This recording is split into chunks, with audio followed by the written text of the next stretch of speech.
The envelope arrived on a Tuesday morning, yellowed with age, postmarked Nebraska, 1946. Inside, a single photograph.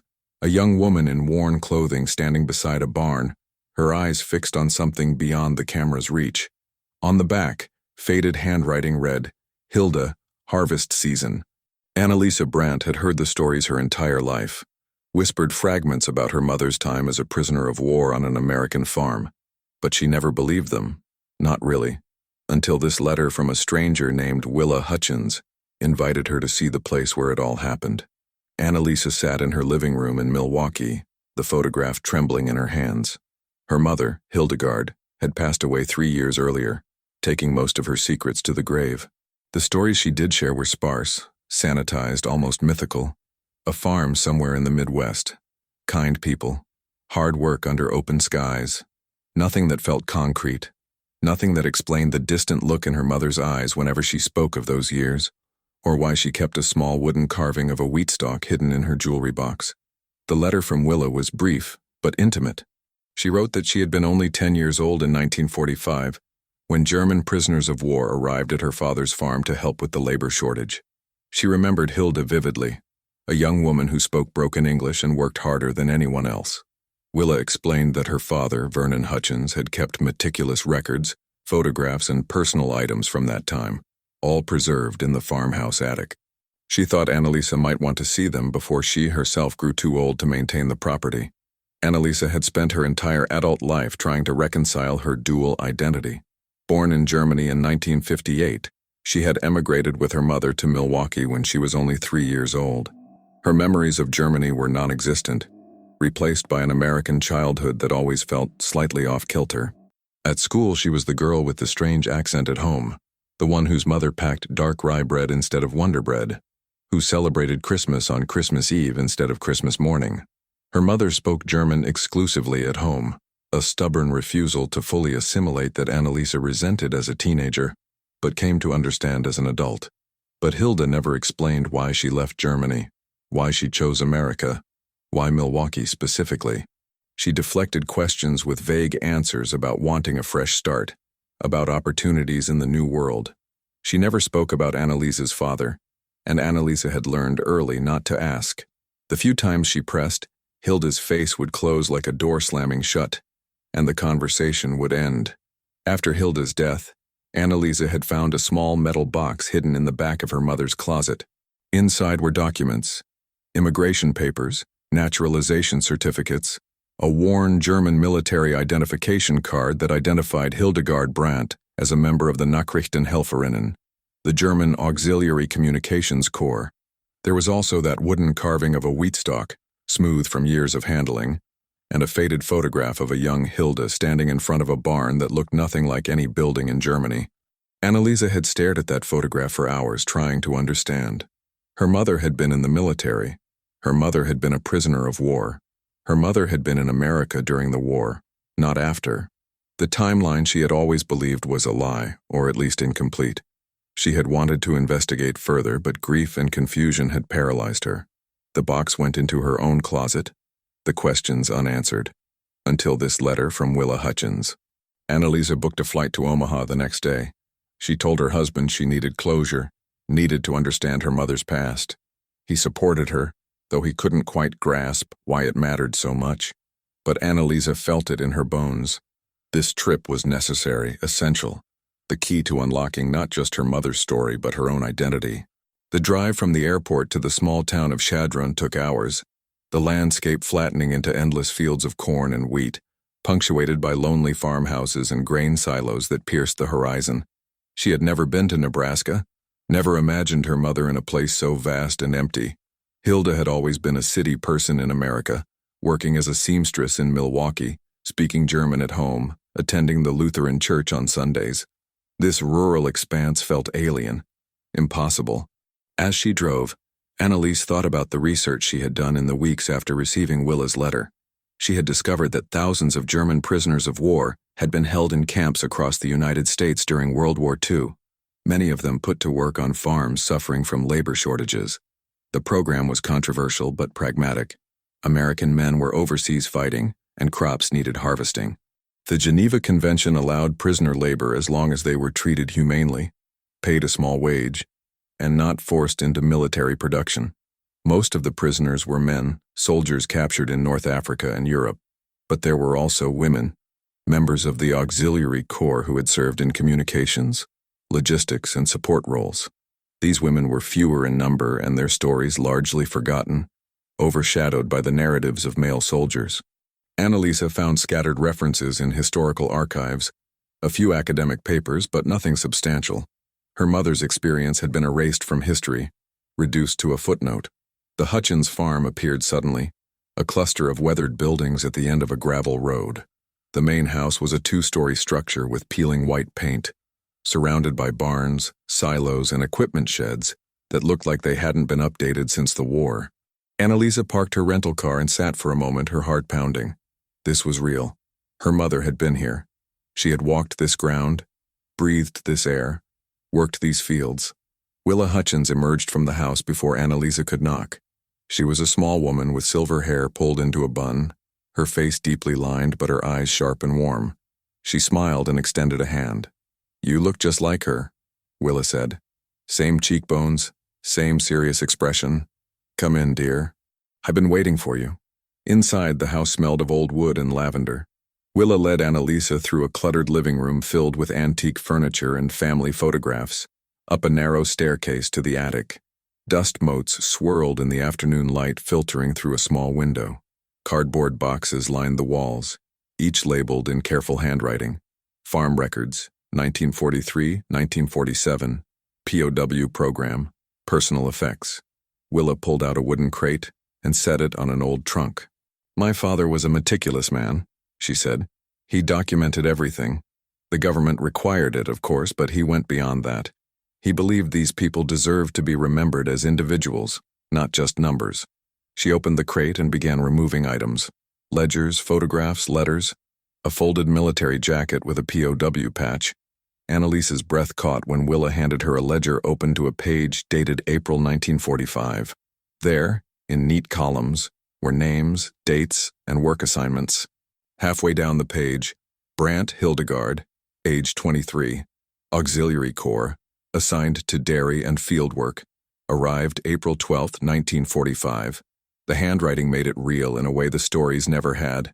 Her mother had been here, her name recorded in ink by a stranger's hand. Willa continued pulling items from the crate. More photographs. Groups of prisoners working in fields, standing beside tractors, eating meals at long tables. Annalise scanned each image desperately, searching for her mother's face.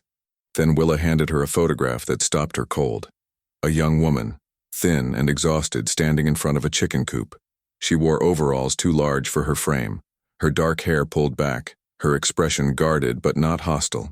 It was unmistakably Hilda, decades younger, a version of her mother Annalisa had never seen. "That was taken in June 1945, Willa said softly. "She'd been here about 2 months. My father said she barely spoke at first, just worked." The men were kept at the main POW camp 15 miles away at Fort Robinson, but a handful of women auxiliaries were assigned directly to farms that needed help. "Your mother was one of 3 women sent to our farm." Annalisa couldn't stop staring at the photograph.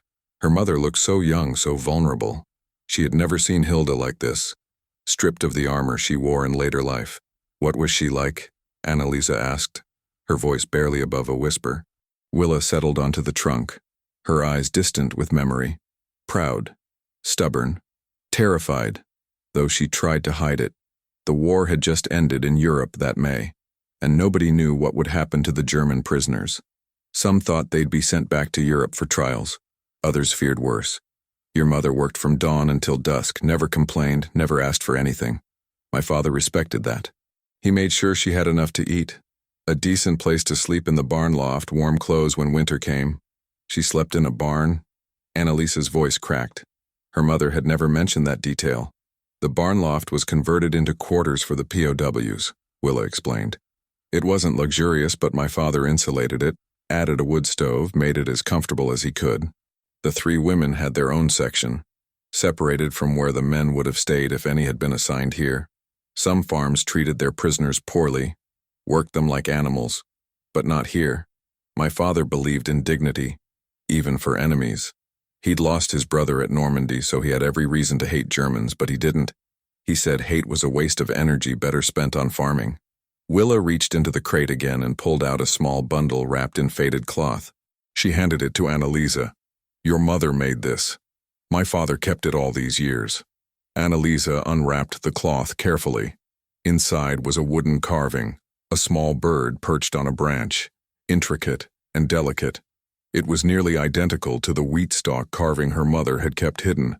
"She made this?" "She carved several pieces that winter," Willa said. "The men at the main camp did woodwork to pass time, and somehow your mother got her hands on tools and scraps. She gave that bird to my father as a thank you gift before she was transferred back to the main camp in early 1946. He treasured it. See the detail in the feathers? She had real talent." Annalisa turned the carving over in her hands, feeling the smooth wood, the careful detail. Her mother had never spoken of this skill, this quiet artistry born in captivity. She felt a surge of grief for all the stories Hilda had kept locked away, all the parts of herself she had buried. Willa stood and moved to another box. "There's more. Letters, mostly. Your mother wrote to my father after she returned to Germany. They corresponded for years, until she emigrated to America in 1952. After that, the letters stopped. I always wondered what happened to her. My father did too. He talked about her sometimes, especially toward the end of his life. He said she was one of the bravest people he'd ever known." She handed Annalisa a stack of letters tied with string. The envelopes were addressed to Vernon Hutchins, the return address in Germany, the stamps showing various denominations of Deutsche Mark from the occupation period. Annalisa untied the string with shaking hands and opened the first letter, dated October 1945. The handwriting was her mother's, younger and less steady, but unmistakable. The letter was in English, awkward and halting. Hilda wrote about returning to a Germany that no longer existed, finding her family's home in Hamburg destroyed by Allied bombing, her father dead in the final days of the war, her younger sister missing. She wrote about hunger, cold, the chaos of a defeated nation where women outnumbered men and everyone was simply trying to survive. And she wrote about the farm, about Vernon's kindness, about the strange peace she had found in Nebraska, despite being a prisoner. She ended the letter with a question. "Do you think I could come back someday? Not as a prisoner, but as a person?" Annalisa read letter after letter, each one revealing more of her mother's hidden life. Hilda wrote about rebuilding, about finding her sister Margaret alive in a refugee camp near Munich, about the slow process of applying for emigration to America. Vernon's replies were included in the stack, his handwriting firm and encouraging. He offered to sponsor her immigration, to help her find work, to give her a chance at a new life. But Hilda declined, saying she needed to do it on her own terms, to arrive in America as an immigrant, not a charity case. In a letter dated March 1948, Hilda wrote about meeting a man, an American soldier stationed in Germany as part of the occupation forces. She didn't name him, but she wrote about feeling hope for the first time since the war ended. In the next letter, dated August 1948, the hope was gone. She wrote only that the relationship had ended badly, that she was pregnant, that she would raise the child alone. She asked Vernon not to judge her, and his reply was immediate and compassionate. "You are not defined by one mistake. You are defined by your strength. That child will be lucky to have you as a mother." Annalisa's hands shook as she read those words. Her father, an American soldier, a relationship that ended badly. Her mother had never told her, never even hinted. She had always assumed her father was German, someone who died in the war or disappeared afterward. But this was different. This explained why Hilda emigrated to America, why she chose Milwaukee, a city with a large German immigrant community where she could blend in, start over, raise a daughter alone. The letters continued through the early 1950s, chronicling Hilda's immigration process, her arrival in New York, her move to Milwaukee. She wrote about finding work as a seamstress, about enrolling little Annalisa in school, about the challenges of raising a child alone in a foreign country. Vernon's letters offered steady encouragement, occasional financial help that Hilda always tried to refuse, and updates about the farm and his own family. The final letter in the stack was dated December 1956. Hilda wrote that she was doing well, that Annalisa was thriving, that she finally felt like she belonged in America. She thanked Vernon for everything, for his kindness during the war, for his friendship afterward, for believing in her when she couldn't believe in herself. She ended with a line that made Annalise's throat tighten. "You saved my life twice, Vernon. Once when you treated me like a human being when I was a prisoner, and again when you reminded me I was worthy of a future.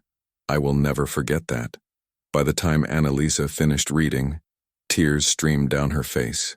Her mother had never told her any of this. She had never explained why she chose America, why Milwaukee, why she seemed to carry both gratitude and sorrow in equal measure. The letters revealed a woman far more complex than the quiet seamstress Annalisa had known, a woman who had survived unimaginable loss and rebuilt her life through sheer determination. Willa placed a gentle hand on Annalisa's shoulder. "There's one more thing," she said quietly. "Something my father made me promise to show anyone from your mother's family if they ever came looking. It's outside."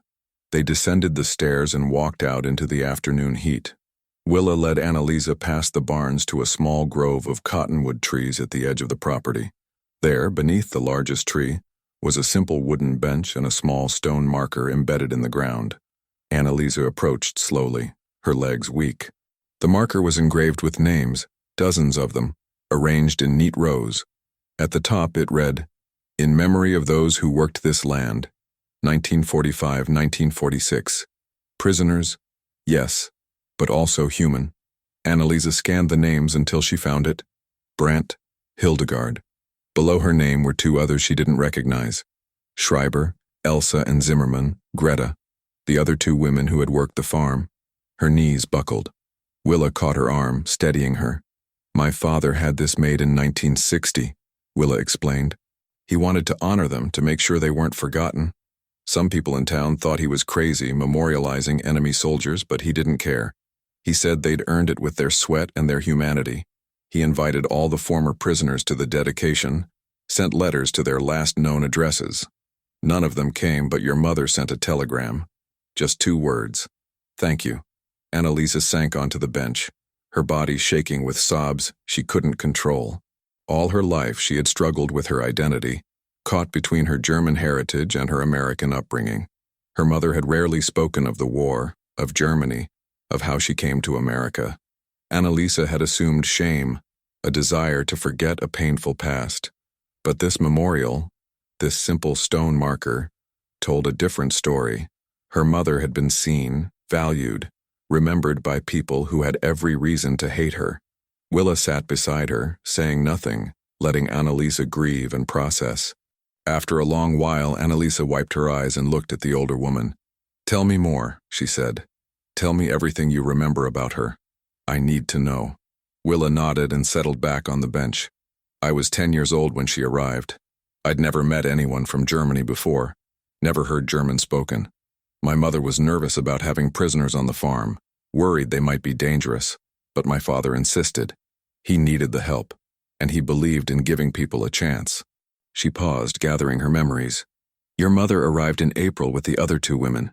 They came in a military truck escorted by a young corporal from the Fort Robinson camp. Corporal Millard Fenwick. I remember his name because he came by every week to check on them, make sure they were being treated properly." The women looked exhausted, scared, but trying to hide it. They wore old military uniforms that had been stripped of insignia, and they carried small bags with their few possessions. Willa smiled slightly. "My father greeted them in German. He'd learned some phrases from his own grandmother, who had emigrated from Bavaria in the 1880s. Your mother's face when she heard him speak German, it was like watching ice crack.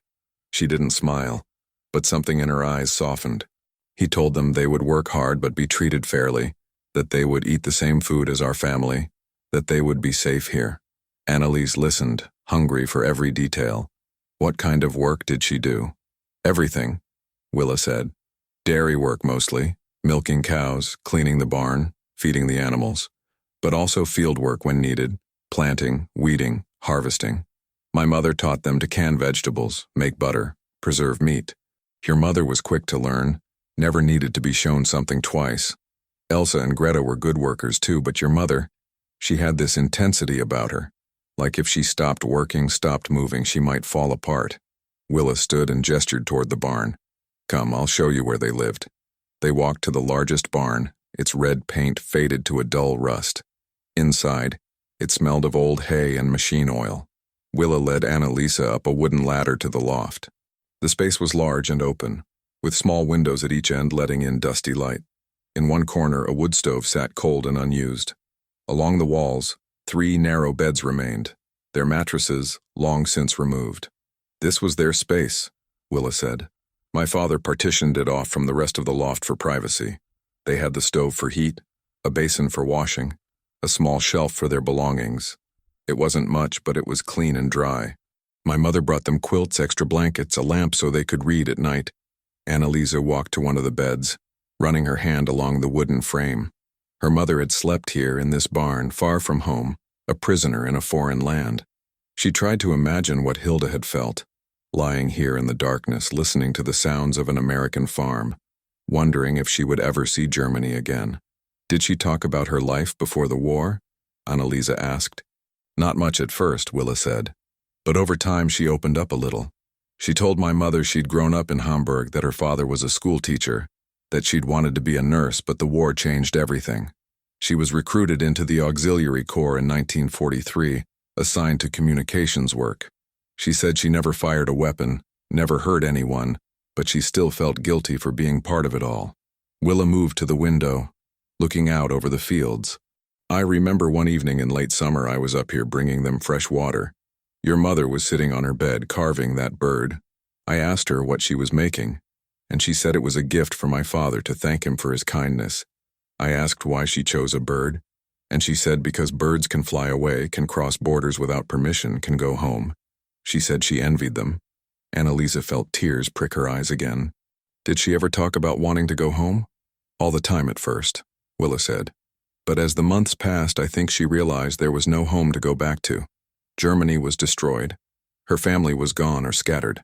She told my mother once that she felt like a ghost, someone who had died in the war but was still walking around. My mother didn't know what to say to that, so she just hugged her. Your mother cried then, the only time I ever saw her cry. They climbed back down from the loft and walked back toward the house. Willa pointed to various spots on the farm, sharing memories. She worked the vegetable garden there, spent hours weeding and watering. She helped my mother with the chickens over there, collected eggs every morning. She learned to drive the tractor, which shocked my father because women didn't usually do that. But she insisted on learning, said she wanted to be useful. Back in the kitchen, Willa made coffee and they sat at an old wooden table. There's something else you should know, Willa said carefully, about the other prisoners, particularly one man from the main camp. His name was Oskar Reimann. Annalisa looked up sharply. Did my mother know him? Yes, Willa said. The men from Fort Robinson sometimes came to help during harvest season. Oskar was one of them. He was different from the others, angrier, more bitter. He refused to speak English, refused to cooperate beyond the minimum required. My father didn't like him, thought he was trouble. She paused, choosing her words carefully. Oskar took an interest in your mother. Not romantic, at least I don't think so. But he saw her as a fellow German, someone who should maintain loyalty to the homeland. He tried to convince her not to fraternize with us, not to learn English, not to accept American kindness. He said it was a betrayal. What did my mother do? She ignored him mostly, Willa said. But I overheard them arguing once in German. I didn't understand the words, but the tone was clear. He was angry, accusing her of something. She was defiant, telling him to leave her alone. My father had to step in, had Oskar sent back to the main camp and requested he not return. After that, your mother seemed relieved, but also more withdrawn, like she was worried about what the other prisoners thought of her. Annalisa processed this information. Her mother had faced judgment not just from Americans but from her own countrymen, caught between two worlds, belonging fully to neither. It explained so much about Hilda's guarded nature, her reluctance to talk about the past, her determination to build a new life completely separate from her old one. There's one more person you should know about, Willa said. Corporal Millard Fenwick, the soldier who supervised the prisoner program. He came by every week, always professional, always by the book. But I think he admired your mother, respected her work ethic and dignity. He made sure she and the other women were treated well, that no one took advantage of them. When they were transferred back to Fort Robinson in early 1946, he personally ensured they were placed in the repatriation program for Germany rather than being held longer. Annalise nodded, filing away these names and details, building a fuller picture of her mother's experience. When did she leave the farm? January 1946, Willa said.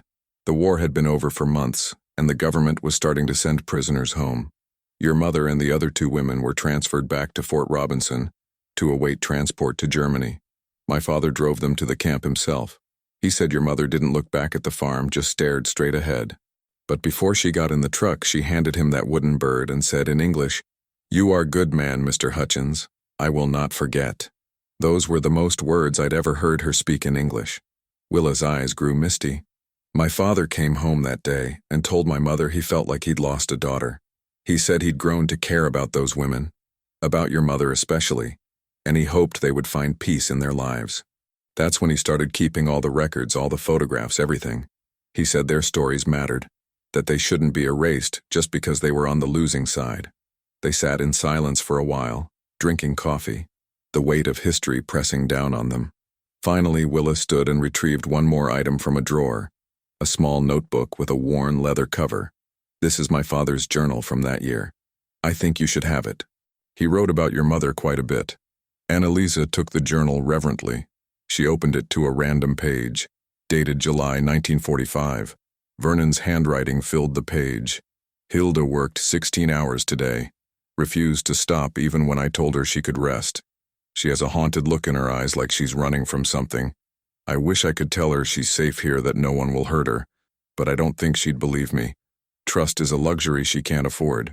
All I can do is treat her with decency and hope that someday, somewhere, she finds peace. Annalisa closed the journal, unable to read more without breaking down completely. Thank you, she whispered. Thank you for preserving all of this, for caring about her story. Willa reached across the table and squeezed her hand. Your mother was remarkable. I want you to know that. She survived things that would have destroyed most people, and she built a life anyway. That takes extraordinary strength. They talked for hours more, Willa sharing every memory she could recall, Annalise absorbing it all like a sponge. As the afternoon faded into evening, Willa insisted Annalisa stay for dinner, and they ate simple farm food at the same table where Hilda had once eaten her meals. After dinner, Willa led Annalisa back outside to the cottonwood grove. The sun was setting, painting the sky in shades of orange and pink. They stood before the memorial stone, and Annalisa felt a sense of completeness she'd never experienced before. Her mother's story was no longer a mystery, no longer a source of confusion and unspoken tension. It was simply a story of survival, of unexpected grace, of a young woman who found humanity in the last place she expected. Thank you, Annalisa said finally, for keeping all of this, for caring enough to preserve it, for honoring her memory. Willa smiled. My father would be glad to know someone came. He always hoped one of the prisoners would return or that their families would find us. You're the first, but I hope you won't be the last. These stories need to be told. They walked back to the house slowly. Willa insisted Annalisa take the letters, the photographs, Vernon's journal, and the wooden bird carving. She packed them carefully in a box, adding a few more items. A work shirt that might have been Hilda's, a small notebook with sketches of the farm in Hilda's hand, a recipe card for German potato soup that Hilda had apparently taught Willa's mother to make, written in a mix of German and English. As Annalisa loaded the box into her car, Willa handed her one final item, a sealed envelope. My father wrote this a few years before he died. He asked me to give it to Hilda if she ever returned, or to her family if she didn't. I think it's meant for you now. Annalisa took the envelope, her hands trembling. She opened it carefully and unfolded the single page inside. Vernon's handwriting was shakier than in the earlier letters, but still legible.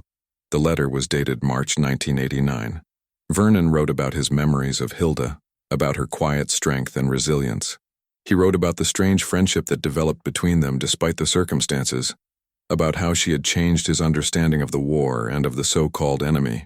He wrote about watching her work, seeing her struggle with grief and guilt, witnessing her slow transformation from a terrified prisoner to a woman who could imagine a future again.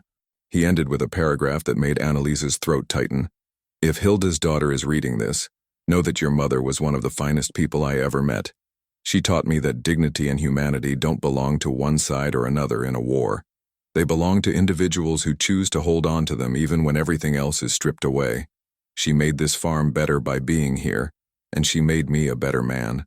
I hope she found peace in her life. She deserved it more than anyone I've ever known. Tell her I never forgot her. Tell her the bird she carved still sits on my desk, a reminder that even in the darkest times, beauty and kindness can survive. Annalisa folded the letter carefully and placed it back in the envelope. She looked at Willa, at the farm stretching out behind her, at the cottonwood grove where her mother's name was carved in stone. For the first time in her life, she felt she truly understood Hilda, not as a distant, guarded mother, but as a young woman who had survived the unthinkable and built a life from the ruins. "I'll come back," Annalisa said. "If that's all right. I'd like to spend more time here to understand this place better. Maybe I can help preserve these stories. Make sure they're not forgotten." Willa's face lit up. "You're welcome anytime. This is part of your history now, part of your mother's legacy. It should be honored and shared." Annalisa drove away as the sun disappeared below the horizon, the box of her mother's past secured in the passenger seat. She glanced in the rearview mirror and saw Willa standing in front of the farmhouse, waving. Behind her, the barns and silos stood as dark silhouettes against the deepening sky, and beyond them, the cottonwood grove stood as a quiet testament to those who had worked the land and found unexpected grace in captivity. She thought about her mother, about the secrets she had kept and the reasons why. Hilda had wanted to protect her daughter from the complexity of her past, from the burden of a history too painful to explain. But in doing so, she had also kept Annalisa from knowing the full depth of her strength, her resilience, her capacity for hope, even in the darkest circumstances. As Annalisa drove through the Nebraska night, she made a silent promise to her mother's memory. She would tell this story. She would make sure that Hilda's experience and the experiences of the other prisoners who had worked this land would not be forgotten. They deserved to be remembered not as enemies or victims, but as human beings who had endured, survived, and in some small way, found connection across the deepest divides. She thought about the memorial stone, about seeing her mother's name carved there alongside the others. That moment had broken something open inside her, a dam of unspoken grief and confusion that had been building for years. But it had also healed something, given her a sense of belonging she'd never had before. Her mother had been honored, remembered, valued by people who had no obligation to care. That meant something profound. The road stretched out before her, long and straight, disappearing into the darkness. But Annalise no longer felt lost. She had found what she came looking for, the truth about her mother, the place where her story truly began, and the understanding that even in war, even in captivity, humanity could still flourish if given the chance. She would return to Milwaukee and begin the work of preserving her mother's story. She would transcribe the letters, digitize the photographs, record Willa's memories before they were lost. She would reach out to historical societies, museums, anyone who might be interested in this forgotten chapter of history, and she would tell her own children, when they were old enough to understand, about their grandmother's courage, about the farm in Nebraska where enemies became human beings, where a young German woman found kindness in the last place she expected. The wooden bird carving sat on the seat beside her, smooth and perfect in the dim light. Annalise picked it up, feeling the weight of it, the craftsmanship, the love that had gone into its creation. Her mother had made this with her own hands, in a barn loft far from home, as a gesture of gratitude to a man who treated her with dignity when the world had stripped her of everything else. It was a small thing, this carving, but it contained multitudes.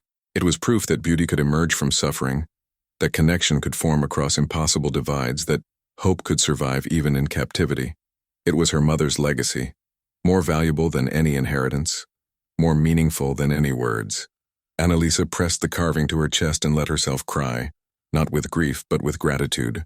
Gratitude for Willa's preservation of these memories, for Vernon's compassion all those years ago, for her mother's strength in surviving and building a new life. Gratitude for this journey, for the answers she'd found, for the peace that was finally settling into her bones. The highway signs flashed past in the darkness. Omaha, 120 miles, Lincoln, 200 miles, home eventually.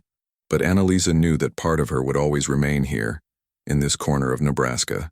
in the cottonwood grove where her mother's name was carved in stone, in the barn loft where she had slept and dreamed and survived. This place was sacred now, a pilgrimage site for her family, a reminder of where they came from and what they had overcome. She would bring her children here someday, show them the farm, tell them their grandmother's story. She would make sure they understood that history is not just dates and battles, but individual lives, individual choices, individual acts of kindness that ripple forward through generations. Her mother's story was part of their story now, a foundation they could build upon, a source of strength they could draw from.